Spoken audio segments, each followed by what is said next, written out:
Oil has been excessively volatile as we have seen the price dramatically fall in the recent past. Oil producers would generally cut their output in order to have a balance with supply and demand. In the new world, however, nothing makes sense. Today, we investigate the obvious oil price manipulation, OPEC's plea to Russia to cut output, and the fact that this world is encountering heavy deflation of particular assets while simultaneously printing more currency than ever. You came here for the truth, so let me unveil that for you. Today, the hot topic is the fact that OPEC is now begging Russia and others to reduce their output. Let's get into that right away. First, wanted to bring this up. This is a chart that shows one salmon now costing more than a barrel of oil. The salmon is the blue line and Brent crude is the white. And you can see how the two charts are converging right now at this time. This is, a little bit of a silly example, but the reason I mention and the reason I feel that it's important to mention is not just these comparisons, but I want you to think about the fact that oil is priced in US dollars. Understandably, it's the world reserve currency. I understand why they do that. But think about oil being priced in other currencies. Suddenly, the picture may change. May not change much in certain cases, but in others may have a really big effect. Then compare that to other commodities. So pricing oil in other commodities. Suddenly, picture looks even more different. So we have to understand that, yes, the oil is traded on the markets, it's US dollars, but to get a picture of what it's worth, and this goes for any asset, price it in other things. Look at it over the last 3 years, 5 years, 10 years, 50 years, as long as you can go back, in fact. And that would give you sort of an idea of what it is actually worth, not in the US dollars, but in other assets. The OPEC oil cartel has issued its strongest plea to date for a pact with Russia and rival producers to cut crude output and halt the collapse in prices, warning that the deepening investment slump is storing up serious trouble for the future. I do believe that any country which has its major export of oil, obviously they're going to be hurting at this time. There is a serious price slump that is going to hurt any country who relies on that income.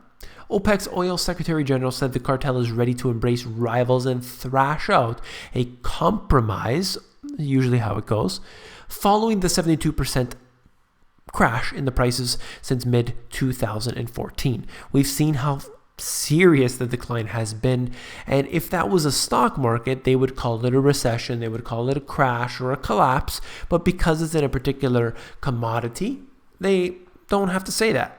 Tough times requires tough choices. It's crucial that all major producers sit down and come up with a solution. The solution that they're looking for is to cut output in order to prop up the price. Now, OPEC literally decides what the price of oil is going to be. They've allowed it to come down this far, but at this time, and they've done this many times before, this time they're saying that they want the prices to be pushed up a little higher. The world needs an investment blitz of $10 trillion to replace depleting oil fields and to meet extra demand for the 17 million barrels per day by 2040, yet the projects are being shelved at an alarming rate. So, of course, as time goes on, more oil is required. They're burning more oil, therefore they have extra demand, supply and demand fundamentals.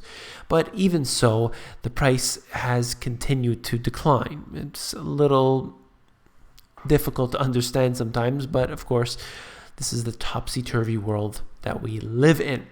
Now, at the bottom, we have this chart here, and it's referencing this. Cash is king as Europe adapts to negative interest rates.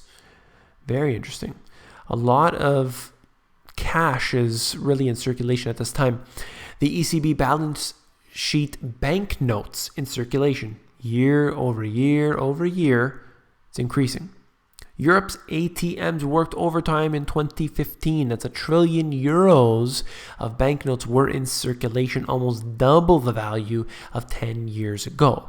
Yes, they are printing of money like never before, but there is a different reason for this. People get scared. They pull their money out of the bank. They put it under their mattress. That's certainly part of it.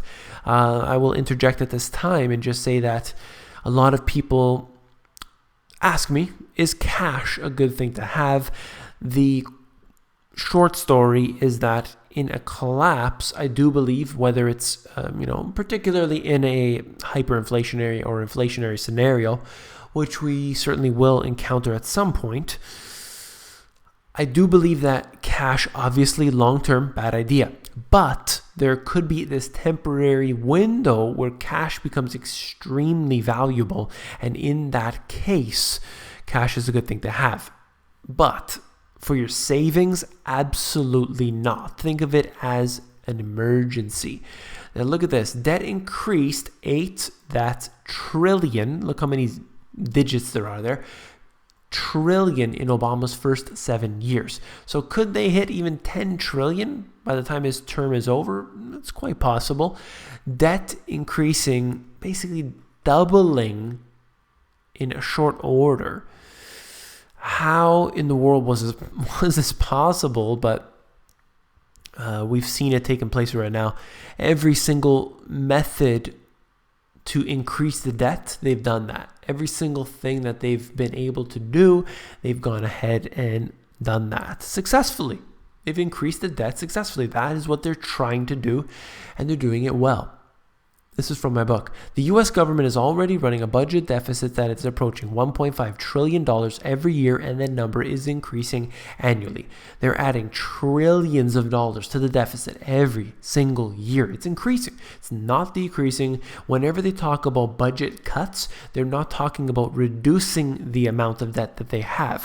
What they're actually talking about is the agreed upon deficit. So they agree, okay, well, we're going to go into $1 trillion of deficit this year, and then the Republicans will come out and say, no, we're only going to go into $900 million of deficit this year, or $900 billion. And it's just back and forth. It's silly. It fools the public, though. It does a great job at that. All right, let's look at this. U.S. home prices rise in November to all-time highs in 4 cities. What I'm noticing is a big divergence here. Certain areas of the world, certain cities in the U.S. are doing very well. Look at home prices, for example, in Manhattan, $1.1 million average, the median home price there. And then you look at these 4 metro areas, Dallas, Denver, San Fran, and Portland, Oregon, have either matched or eclipsed their all-time highs. Just wanted to note a couple things just from this. The last, when they would talk about their peak, that was 2006. So we're looking at essentially 10 years ago when they hit their peak. If you had any particular asset, whether it was a stock, for example, Apple stock, let's say it stays where it is, and then 10 years later it eclipses its record.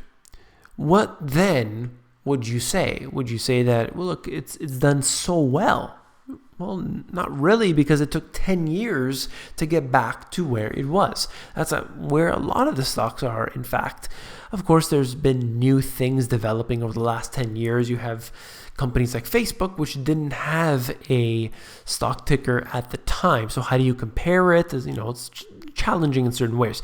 But if you look at it as a whole, 10 years to get back to where it was isn't something to be proud of. But the way they promote it, the propaganda that they use, is saying it as if it's a good thing. Overall, though, this is even more of a different level of propaganda, because if you think about it, you're looking at interest rates that are so excessively low that people are able to buy homes when they wouldn't have done so before. Gone into this 100 times, won't do so in this video. Goldman Sachs, this whole article is about Goldman Sachs. Suggest you read it if you're interested in how the revolving door of politicians and government and banking institutions and everything all intertwines. And it's focusing heavily on Goldman Sachs. Goldman sends more to Washington than contributions. Earlier in the article above this, we're talking about how their donations to Hillary Clinton and everything else. So it might be interesting for you to look at. Goldman Sachs has given this country 2 secretaries of Treasury, one on the Republicans, one on the Democrats. Henry Paulson, former Goldman chairman and chief executive officer, was Treasury Secretary. Former co-chairman of Goldman, that's Robert Ruman, served under President Bill Clinton. And it goes on, talking about Glass-Steagall and everything else. This is a good article to read. Just wanted to mention it. What I would like to say overall is that we have this revolving door which takes place. So if you wonder why we can't get the government to fix the problems, look no further than the revolving door. The general public doesn't understand this. They don't know, literally don't know that former, and in some ways, if you think about it, current bankers are in the highest positions of government. And then you look at the agriculture department, for example. You have Monsanto and the genetically modified food, genetically modified organisms, seed manufacturers, and everything else. They end up working in the positions highest in the departments of the government. There's so much collusion. In fact, the government in the highest positions are made up generally of the alumni of corporations. So there is a corporate government that we have. It is not what you think it is, or I should say what the general public thinks it is. If you found this video informative, please give me a thumbs up. The thumbs up truly helps me out, helps to push these videos up higher in the search results. So I do appreciate your thumbs up. If you could do that every time, I would really, really appreciate it. If you give me a comment, just say thank you, just say hi, just say anything. It helps to keep the video active, which helps it being pushed up into the YouTube search rankings once again. If you're perhaps too shy to share it on your Facebook, your Twitter, which, I do suggest it would be a good thing. But if you don't want to do so, then just commenting and giving thumbs up and things like this help to share it within YouTube indirectly. So once again, I do appreciate that. Last but not least, if you found the video informative, I know you'll find my book, The Money GPS, even more informative. If you go over to Amazon, they have a look inside feature, which allows you to flip through the pages of the book to see if you like it. Take care.